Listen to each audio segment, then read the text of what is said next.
अथ चतुश्चत्वारिंशो अध्याय चाणूर मुष्टिक आदि पहलवानों का तथा कंस का उद्धार। श्री शुक उवाच। सा सा सा नि सा सा धा नि रे पा पा पा गा मा मा रे नि सा सा सा सा नि सा सा धा नि रे पा पा पा गा मा मा रे नि सा।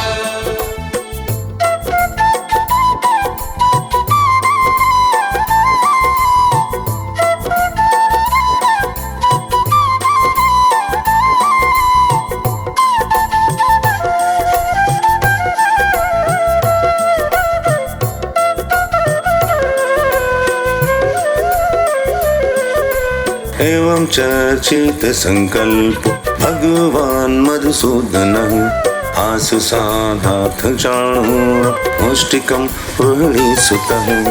श्री सुखदेव जी कहते हैं, परीक्षित, भगवान श्री कृष्ण ने चाणूर आदि के वध का निश्चित संकल्प कर लिया। जोड़ बद्ध किए जाने पर श्री कृष्ण चाणूर से और बलराम जी मुष्टिक से जा भिड़े। हस्ताभ्याम हस्तयोर्बद्धौ पद्भ्यामेव च पादयोः विचकर्षेतुरन्योन्य रसह्य विजिगीषया। वे लोग एक दूसरे को जीत लेने की इच्छा से हाथ बांधकर और पैरों में पैर अड़ाकर बलपूर्वक अपनी अपनी ओर खींचने लगे। हरत्नीते अरत्नीभ्य जानुभ्यां च वजानुनि शिरशेषणो रसोरस्तावन्योन्यमभिजग्नतु। वे पंजों से पंजे, घुटने से घुटने, माथे से माथा और छाती से छाती भिड़ाकर एक दूसरे पर चोट करने लगे। परिभ्रमण विक्षेप परिरंभावपातनः पुसर्पणश्चान्योन्यं प्रत्यरुन्धताम् उत्थपनरुन्नयनश्चालनः स्थापनरपि परस्परं जिगीषन्तः वपचक्रतुरात्मनः। इस प्रकार दांव पेश करते करते अपने अपने जोड़ीदार को पकड़कर इधर उधर घुमाते, दूर ढकेल देते, जोर से पकड़ लेते, लिपट जाते, उठाकर पटक देते, छूटकर निकल भागते और कभी छोड़कर पीछे हट जाते थे। इस प्रकार एक दूसरे को रोकते, प्रहार करते और अपने जोड़ीदार को पछाड़ देने की चेष्टा करते। कभी कोई नीचे गिर जाता तो दूसरा उसे घुटनों और पैरों में दबाकर उठा लेता, हाथों से पकड़कर ऊपर ले जाता, गले में लिपट जाने पर ढकेल देता और आवश्यकता होने पर हाथ पांव इकट्ठे करके गांठ बांध देता। तद्बलाबलवद्युद्धं समेतः सर्वयोषितः उच्च परस्परं राजतनुकंपावरुद्धशः। परीक्षित, इस दंगल को देखने के लिए नगर की बहुत सी महिलाएं भी आई हुई थीं। उन्होंने जब देखा कि बड़े बड़े पहलवानों के साथ ये छोटे छोटे बलहीन बालक लड़ाए जा रहे हैं, तब वे अलग अलग टोलियां बनाकर करुणावश आपस में बातचीत करने लगी। महानयं बतादर्म ऐषां राजसभासदाम्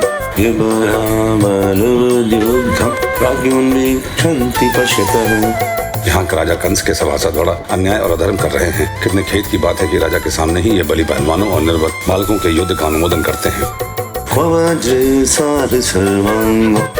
शैलेंद्र सन्निभो क्वचाते सुकुमारां किशोरो नत यौवनो। बहन, देखो, इन पहलवानों का एक एक अंग वज्र के समान कठोर है। ये देखने में बड़े भारी पर्वत से मालूम होते हैं, परंतु श्री कृष्ण और बलराम अभी जवान भी नहीं हुए हैं। इनकी किशोर अवस्था है, इनका एक एक अंग अत्यंत सुकुमार है। कहाँ ये और कहाँ वे।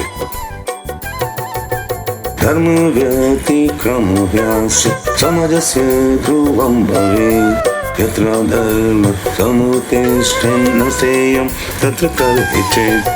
जितने लोग यहाँ इकट्ठे हुए हैं देख ही रहे हैं, उन्हें अवश्य अवश्य धर्म उल्लंघन का पाप लगेगा। सखी, हमें भी यहाँ से चल देना चाहिए। जहाँ अधर्म की प्रधानता हो वहाँ कभी न रहे, यही शास्त्र का नियम है।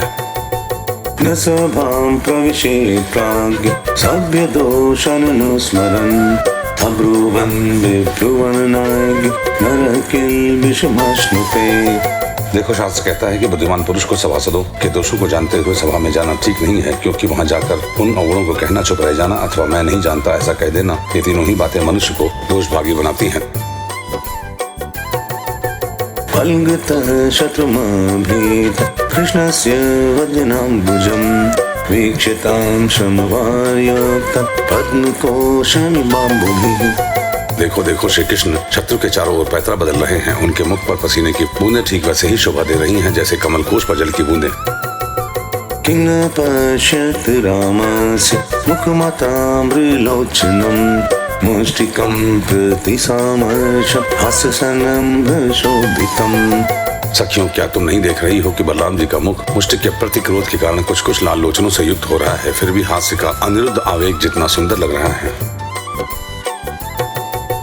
पुण्यवत व्रजभूम यादयं नृलिंग गुणः पुराण पुरुष वन चैत्र माल्य कः पलायन् स बलक्वणयंश्च वेणुं विक्रीडयाञ्चति कीर्तरामार्चिताङ्घ्रिः।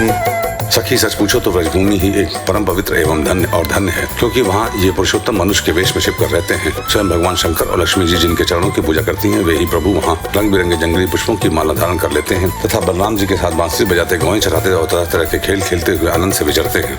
गोप्यस्तपहकीं चारण्यदमुष्यरूपं लावण्यसारमास ऊर्ध्वमननसिद्धं त्रिभिः पिबन्त्यनु सवाभिनवं दुराप एकान्तधाम यशस श्रीयकेश्वरस्य। सखी, पता नहीं गोपियों ने कौन सी तपस्या की थी जो नेत्रों के दोनों से नित्य निरंतर इनकी रूप माधुरी का पान करती रहती थी। इनका रूप क्या है, लावण्य का सार संसार में या उससे परे किसी का भी रूप इनके रूप के समान नहीं है। फिर बढ़कर होने की तो बात ही क्या है। सो भी किसी के संवारने सजाने से नहीं, गहने कपड़ों से नहीं, बल्कि स्वयं सिद्ध है। इस रूप को देखते देखते तृप्ति भी नहीं होती, क्योंकि यह प्रतिक्षण नया होता जाता है, नित्य नूतन है। समग्र यश, सौंदर्य और ऐश्वर्य इसी के आश्रित है सखियों, परंतु इसका दर्शन तो औरों के लिए बड़ा ही दुर्लभ है। वह तो गोपियों के ही भाग्य में बता है। यादोहने वह नने माथ नुपलिप प्रखे खाना भरू दितोक्षण मार्जिनाद गायन्ति तन मनो रथ दियोष कंठो धन्या व्रज स्त्रिय क्रूर क्रम चेत याना। सखी, व्रज की गोपियां धन्य है। निरंतर श्री कृष्ण में ही चित्त लगा रहने के कारण, प्रेम भरे हृदय से आंसुओं के कारण गदगद कंठ से वे इन्हीं की लीलाओं का गान करती रहती हैं। वे दूध दूहते, दही मथते, धान कूटते, घर लीपते, बालकों को झूला झुलाते, रोते हुए बालकों को चुप कराते, उन्हें नहलाते धुलाते, घरों को झाड़ते बुहारते, कहाँ तक कहें सारे काम काज करते समय श्री कृष्ण के गुणों के गान में ही मस्त रहती हैं। प्रातर्व्रजात् व्रजत् आविशत सायं भुवि सामं गुणयन्तोऽस्य निशमिवेणुं निगमितोर्णमाबाल पथि भूरि पुण्यः पश्यति सस्मितमुखं तद्यावलोकम्। ये श्री कृष्ण जब प्रातःकाल गौओं को चराने के लिए व्रत से वन में जाते हैं और सायंकाल उन्हें लेकर ब्रज में लौटते हैं, तब बड़े मधुर स्वर से बांसुरी बजाते हैं। उनकी टेर सुनकर गोपियां घर का सारा कामकाज छोड़कर झटपट रास्ते में दौड़ाती हैं और श्री कृष्ण का मंद मंद मुस्कान एवं दया भरी चितवन से युक्त मुख कमल निहार निहार कर निहाल होती हैं। सचमुच गोपियां ही परम पुण्यवती हैं। एवं प्रभाषमाणाशु त्रिषु योगेश्वरो हरिः शत्रुं हन्तुं मनशक्र भगवान् भरतर्षभा। भरत वंश शिरोमणि, जिस समय पूर्वासिनी स्त्रियां इस प्रकार बातें कर रही थीं, उसी समय योगेश्वर भगवान श्री कृष्ण ने मन ही मन शत्रु को मार डालने का निश्चय किया। तवया श्रीगिरः श्रुत्वा पुत्र स्नेहस्सु चतुरो पितरवन्पतप्येत पुत्रयोरबुधौ बलम्। स्त्रियों की ये भयपूर्ण बातें माता पिता देवकी वसुदेव भी सुन रहे थे। वे पुत्र स्नेहवश शोक से विवल हो गए थे। उनके हृदय में बड़ी जलन, बड़ी पीड़ा हो रही थी, क्योंकि वे अपने पुत्रों के बलवीर को नहीं जानते थे। युद्ध विधि विविध रचिते तरो युयुधते यथान्योन्य तथैव बलमुष्टिको। भगवान श्री कृष्ण और उनसे भिड़ने वाला चाणूर दोनों ही भिन्न भिन्न प्रकार के दांव पेच का प्रयोग करते हुए परस्पर जिस प्रकार लड़ रहे थे, वैसे ही बलराम जी और मुष्टिक भी भिड़े हुए थे। भगवद्गात निष्पात वज्र निष्पेष निष्ठुरे चाणूरभज्यमानांगो मुहुर्लानि मापः। भगवान के अंग प्रत्यंग वज्र से भी कठोर हो रहे थे। उनकी रगड़ से चाणूर की रगड़ ढीली पड़ गई। बार बार उसे ऐसा मालूम हो रहा था मानो उसके शरीर के सारे बंधन टूट रहे हैं। उसे बड़ी ग्लानि, बड़ी व्यथा हुई। सशेन विगोत्पत्य मुष्टिकृत्य करावुभो भगवन्तं वासुदेव उदवाक्षस्य बधत। अब वह अत्यंत क्रोधित होकर बाज की तरह झपटा और दोनों हाथों से मुंह से बांधकर उसने भगवान श्री कृष्ण की छाती पर प्रहार किया।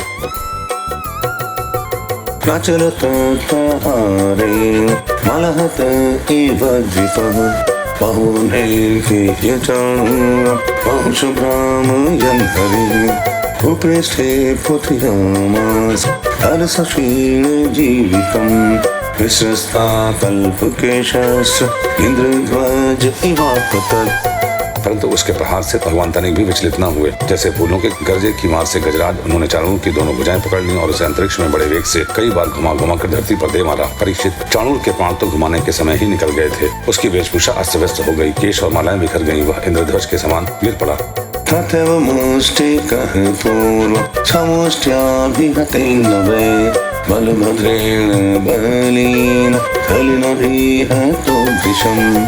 इसी प्रकार मुष्टिक ने भी पहले बलराम जी को एक घूंसा मारा। इस पर बलराम जी ने उसे बड़े जोर से एक तमाचा जड़ दिया।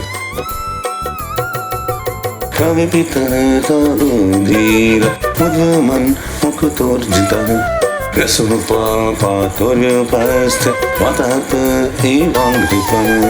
तमाचा लगने से वह कांप उठा और आंधी से उखड़े हुए वृक्ष के समान अत्यंत व्यथित और अंत में प्राणहीन होकर खून उगलता हुआ पृथ्वी पर गिर पड़ा। ततः कूटमनुप्राप्त रामः प्रहरताम्बरः अवधिललया राजन् काव्यं त्वमुष्टिना।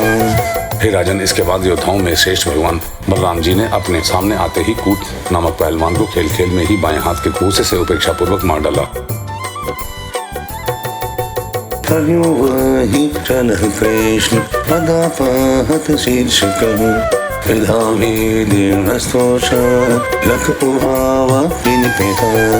उस समय भगवान श्री कृष्ण ने पैर की ठोकर से शल का सिर धड़ से अलग कर दिया और तोशल को तिनके की तरह चीर कर दो टुकड़े कर दिया। इस प्रकार दोनों धाराशाही हो गए।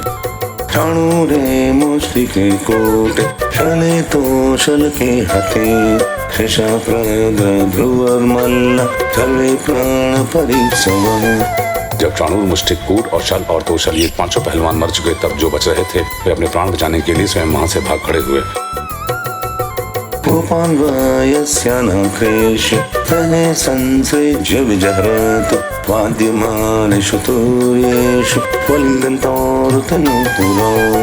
उनके भाग जाने पर भगवान श्री कृष्ण और बलराम जी अपने समवयस्क ग्वाल बालों को खींच खींच कर उनके साथ भिड़ने और नाच नाच कर भेरी ध्वनि के साथ अपने निपुणों के झनकार को मिलाकर मल्ल क्रीड़ा कुश्ती के खेल करने लगे।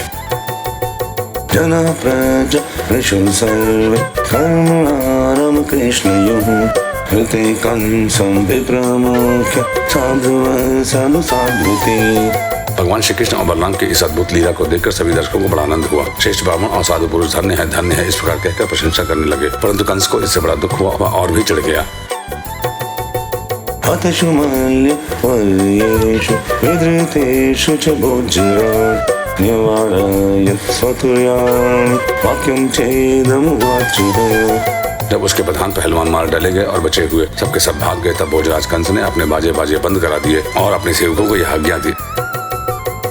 सरयत दुर्वेत वासुदेवात्मजो पुरात् धनंहारत गोपान नंदं बघ्नित दुर्मतिम्।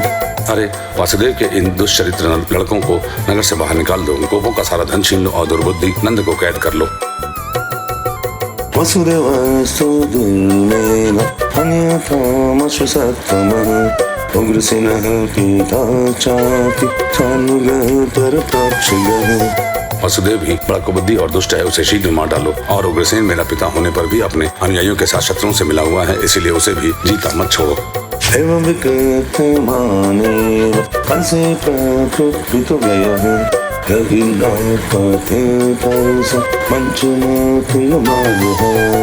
कंस इस प्रकार बढ़कर बकवाद कर रहा था कि अविनाशी श्री कृष्ण कुपित होकर फुर्ती से वेग पूर्वक उछलकर लीला से ही उसके ऊंचे मंच पर जा चढ़े।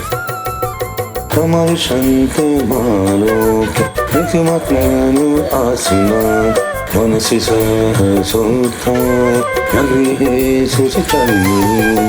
जब मनस्वी कंस ने देखा कि मेरे मित्र भगवान श्री कृष्ण सामने आ गए, तब वह सहसा अपने सिंहासन से उठ खड़ा हुआ और हाथ में ढाल और तलवार उठा ली।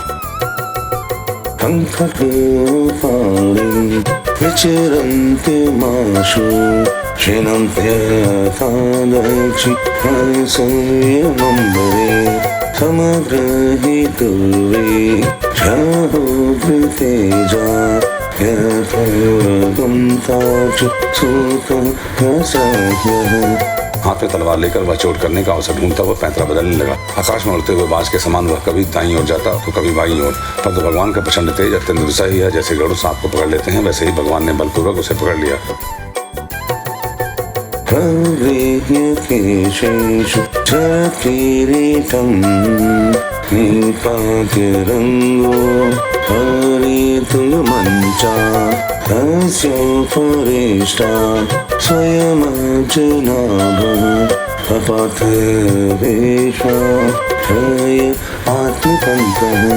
इसी समय कंस का मुकुट गिर गया और भगवान ने उसके केश पकड़कर उसे भी उस ऊंचे मंच से रणभूमि में गिरा दिया। फिर परम स्वतंत्र और सारे विश्व के आश्रय भगवान श्री कृष्ण उसके ऊपर स्वयं कूद पड़े।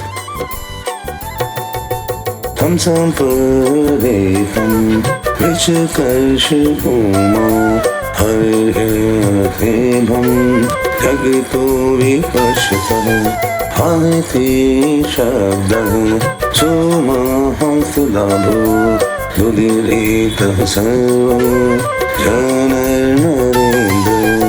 उनके कूदते ही कंस की मृत्यु हो गई। सबके देखते देखते भगवान श्री कृष्ण कंस की लाश को धरती पर उसी प्रकार घसीटने लगे जैसे सिंह हाथी को घसीटे। नरेंद्र उस समय सबके मुख से हाय हाय की बड़ी ऊंची आवाज सुनाई पड़ी।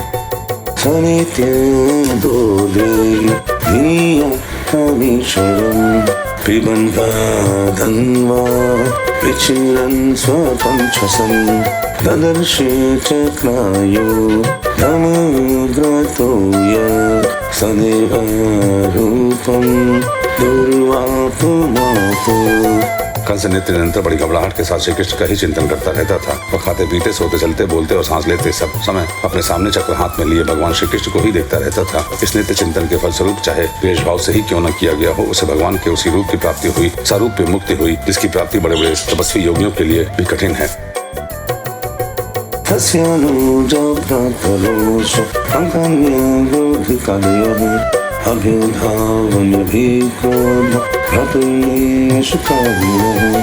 कंस के कंक और अन्य क्रोध आदि 8 छोटे भाई थे। वे अपने बड़े भाई का बदला लेने के लिए क्रोध से आग बबूले होकर भगवान श्री कृष्ण और बलराम जी की ओर दौड़े।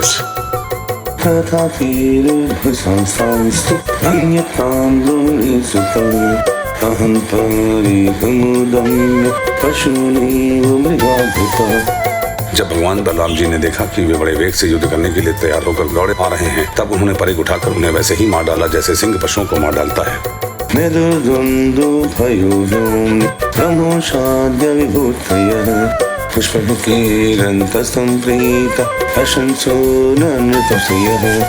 उस समय आकाश में दुंदुभियां बजने लगी। भगवान के विभूति स्वरूप ब्रह्मा, शंकर आदि देवता बड़े आनंद से पुष्पों की वर्षा करते हुए उनकी स्तुति करने लगे। तब सराय नाचने लगी। महाराज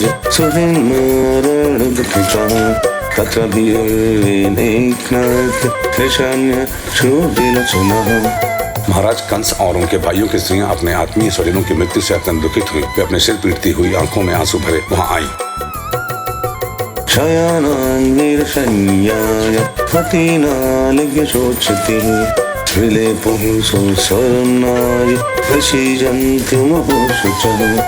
वीर शैया पर सोए हुए अपने पतियों से लिपट कर वे शोकग्रस्त हो गईं और बार बार आंसू बहाते हुए ऊंचे स्वर से विलाप करने लगी। अनाथ प्रिय धर्मज्ञ करुणानाथ वत्सल त्वया तेन निहता कयं ते सगजे प्रजा। हाँ नाथ, हे प्यारे, हे धर्मज्ञ, हे करुणामय, हे अनाथ वत्सल, आपकी मृत्यु से हम सबकी मृत्यु हो गई। आज हमारे घर उजड़ गए, हमारी संतान अनाथ हो गई। अनग सांत्वं भूतान कृतवान् द्रुमुल्बणम् तेने मां बोधशं नीतो भूतभृ को लभेत शं। स्वामी, आपने निरपराध प्राणियों के साथ घोर द्रोह किया था, अन्याय किया था। इसी से आपकी यह गति हुई। सच है, जो जगत के जीवों से द्रोह करता है उनका अहित करता है। ऐसा कौन पुरुष शांति पा सकता है। सर्वेषामेह भूतान एष हि प्रभुवप्यः गुप्ता च तदवध्याय न क्वचित् सुखमेधते। ये भगवान श्री कृष्ण जगत के समस्त प्राणियों की उत्पत्ति और प्रलय के आधार हैं। यही रक्षक भी हैं। जो इनका बुरा चाहता है, इनका तिरस्कार करता है, वह कभी सुखी नहीं हो सकता। श्री शुक उवाच। राजयोषित आश्वास्य भगवान् लोक भावुनः जमहुलंके किं संस्था अतनं समकारयत् श्री सुखदेव जी कहते हैं, परीक्षित, भगवान श्री कृष्ण ही सारे संसार के जीवन दाता हैं। उन्होंने प्राणियों को ढाढ़स बनाया, सांत्वना दी, फिर लोक रीति के अनुसार मरने वालों का जैसे क्रियाकर्म होता है वह सब कराया। मातरं पितरं चैव मोचयेत् बन्धनात् कृष्ण राम पवनान्ते शिरसस्पृश्य पादयोः। तदनंतर भगवान श्री कृष्ण और बलराम जी ने जेल में जाकर अपने माता पिता को बंधन से छुड़ाया और सिर से स्पर्श करके उनके चरणों की वंदना की। देवकी वासुदेवश्च विज्ञाय जगदीश्वरो कृत संबंधनो पुत्र तस्वजाति न शंकितो। किंतु अपने पुत्रों को प्रणाम करने पर भी देवकी और वसुदेव ने उन्हें जगदीश्वर समझकर अपने हृदय से नहीं लगाया। उन्हें शंका हो गई कि हम जगदीश्वर को पुत्र कैसे समझें।